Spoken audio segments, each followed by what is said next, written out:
Welcome to the New York State Department of Health Clinical Education Initiative's Building Blocks for Trans and Gender Diverse Care series. My name is Erica Bostic, my pronouns are she and her, and I'm an adolescent medicine physician and faculty for the CEI Sexual Health Center of Excellence. And I'm Kai. My pronouns are he, him, and his, and I'm a clinical educator for CEI.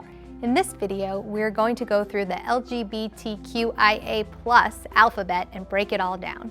So to start, this term is brought to you by the letter L. L is for lesbian.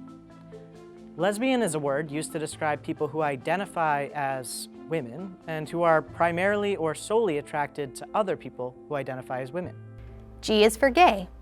Gay is traditionally a word used by those who identify as men who primarily or solely are attracted to others that identify as men. While that is the traditional definition, gay has become more of an umbrella term to describe anyone who doesn't identify as straight. B is for bisexual. Historically, this word, bisexual, was used to describe people who were attracted to both men and women. More recently, as our understanding of gender has expanded, people who identify as bisexual might consider it to mean someone who is attracted to people who share their gender and people who don't share their gender identity. T is for transgender. As we talked about in the previous video, every person has a sex assigned at birth and a gender identity. Sometimes these don't line up neatly, and when that happens, a person may identify as transgender, as opposed to cisgender, a person whose gender identity and sex assigned at birth match. If you're not familiar with the word cis, or have never thought of yourself in that way, this most likely is due to privilege. You haven't had to think about your gender because you are living in a cis heteronormative world.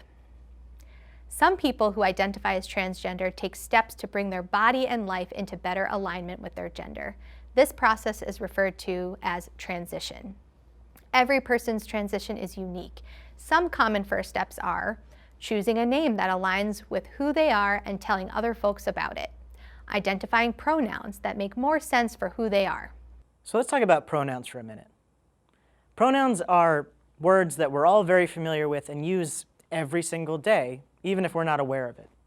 Pronouns are the ways that we refer to other people when we're not using their name. So for example, some people use the pronouns he, him, and his. Other people use she, her, and hers. Some people use they, them, theirs. The only way to know what pronouns a person uses is to ask. And if you want to role model the behavior, you can just start by giving people your pronouns when you meet. So, as I mentioned at the very beginning, my name is Kai, and my pronouns are he, him, his. Q is for queer and for questioning. Let's start with questioning. Questioning, just like it sounds like, means that you're in a stage where you're questioning who you are or who you're attracted to. Many of us spend a good chunk of our lives in questioning. We're just not entirely sure who we want to spend our time with and who we're physically and emotionally attracted to. And many of us are constantly trying to figure out who we are. For some people, who they are in terms of their gender comes really naturally and is just obvious to them. And for some folks, it takes a little more time in exploration. All of this is totally normal. Q is also for queer. Queer is a word to describe people who exist outside of society's norms for sexual attraction and sexual orientation and gender. But Kai, I thought we weren't supposed to use the word queer. Isn't that a slur? Well, you're right, Erica.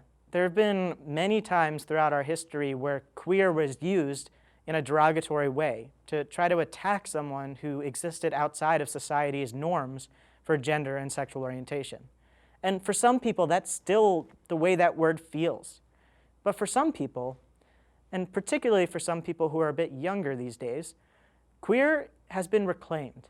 What that means is that even though it used to be a word that meant negative things, people who identify as outside of society's mainstreams in terms of gender and sexual orientation chose to pick that word up, dust it off, and wear it as a badge of pride. To say, yeah, I'm queer, and I'm proud, I know who I am, and I'm okay with being different. So, as you can imagine, just from what I've said, some people really don't like the word queer, and some people love it. It's not universally accepted, so it's always best to get a sense of who you're talking to and how they feel about the word before you go ahead and use it. Okay, cool. That makes sense. I is for intersex. As we talked about last video, sex assigned at birth isn't as straightforward as most people assume. It's not a matter of just being labeled male or female based on easy to identify criteria. Human beings, by definition, don't fall into one or another category easily. We've learned this lesson over and over again in history. The same is true for sex. Some people have aspects of both phenotypically male and phenotypically female body parts, genes, or hormones. People who have aspects of both male and female phenotypic presentations, or people who kind of fit in between the two, may identify as intersex. A is for asexual. Asexual is a sexual orientation whereby people don't feel necessarily primarily drawn by sexual attraction.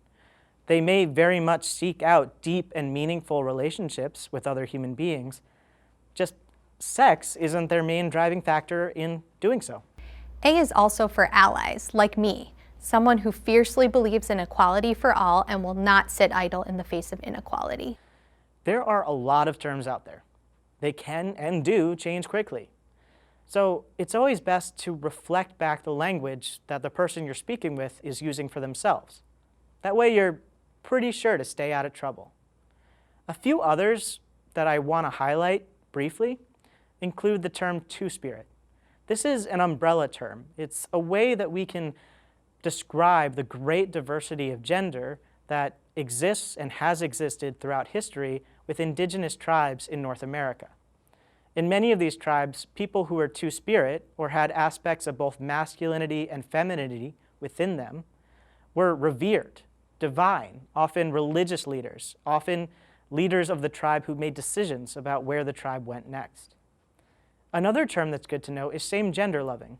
This is a term that is more common in the African American community, and it describes people who are attracted or tend to fall in love with people of the same gender. And finally, another word that is pretty common these days and that you probably are familiar with is pansexual.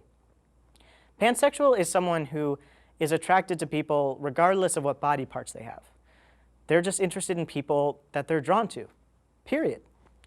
Sometimes pansexual people might use the phrase hearts, not parts, as a way of describing how they seek out partners, romantically, sexually, and otherwise. Just because you know a word doesn't mean you should always use it. Let's go over some things that you should definitely not do. Just like you don't need to use the word utilize when you could just say use, there are some things to avoid doing when you're talking about and with the LGBTQIA+ community. Let's go over 5. First up, do not use a word to label a person instead of letting them identify their own words themselves. This seems pretty straightforward, but it's really important. You don't want to guess based on someone's appearance or the way that they move. Just let them define themselves for you. Number 2, do not use an adjective as a noun. For example, sometimes people use the words a transgender when trying to describe a transgender person. Transgender is an adjective, so it can feel really othering to use a phrase like a transgender. Instead, try a transgender person, or a trans man, or a trans woman. Number 3, do not ask inappropriate questions about someone's transition and or their genitals. And honestly, this one applies for anyone, whether they're cis or trans. If you are asking someone about their genitalia or their transition, you better have a good reason to do it. One reason might be that they are a close, confidant, friend, or family member, and they've invited you into their transition journey. Many of you are healthcare professionals, and so some of you might find that you need to ask questions about someone's transition and or genitalia because you want to take good care of them. These are fine reasons to ask questions. You just want to make sure that you're doing so for the patient's good and not because you're curious. Number 4, don't assume that every LGBTQIA+ person shares a common experience. This is a big community. We have a lot of things in common with each other, like being stigmatized by society, but There's a lot of diversity within the LGBTQ+ community as well. Some of us were raised in privilege, and some of us not so much. Some of us have had educational opportunities and job opportunities, while others haven't. Some people were raised in environments that were affirming and loving, and others weren't. And all sorts of other variation exists. So you don't know a person's story until you ask. Lastly, number 5, don't misgender people. Misgender is a verb. It's an action that we do. And unfortunately, we all do it, even me, but we should try to do it as little as possible. Misgendering happens when we refer to someone with pronouns or a name that they don't actually identify with, in a way that implies that their gender identity is different from what they told us it is. So for example, I introduce myself every time by saying that my name is Kai and my pronouns are he and him. In our society, he, him pronouns are associated with masculine identities. If you were to instead refer to me as she, well, you'd be implying that my identity is more feminine, because that's what that means in our society. You would be misgendering me, and that could be really hurtful. So try not to do that. All right, so we now know a lot of things that we shouldn't do. Is there anything that we should do? The answer to that is yes. Here are 5 things we should do to communicate about and with LGBTQIA+ folks respectfully. 1. Treat everyone with respect. Don't try to figure out if someone is LGBTQIA+ just by looking at them. Treat everyone in an inclusive, respectful way, and you'll be all set. Number 2. Listen and reflect language back. Listen to the words someone uses to describe themselves. Clarify it if you're unsure or uncomfortable, and then use those words back. Number 3. Use the person's affirmed pronouns, names, honorifics. Number 4. Recognize that people's journeys are their own. There can be a lot of pain involved, and this is personal stuff. There may be commonalities in the stories that you heard, as Kai just mentioned, but expect diversity. Avoid and check assumptions at the door. And finally, when in doubt, go beyond gendered language. Inclusive language is always your friend. Here are a few words to try. Everyone, y'all, folks, people, distinguished guests, friends, patients. So now we know what to do and what not to do. But what if we make a mistake? Well, Kai, then a transgender person has the legal right to challenge you to a duel. I'm just kidding. Mistakes happen, but there are a few things you can do to make it better. First, apologize. A simple sorry will often suffice. Next, repeat yourself with the correct word or pronoun. And move on. Don't drag the situation on or overdo it with the apology. This only prolongs the discomfort. Then later on, when you have some time to reflect, try to figure out what went wrong and why.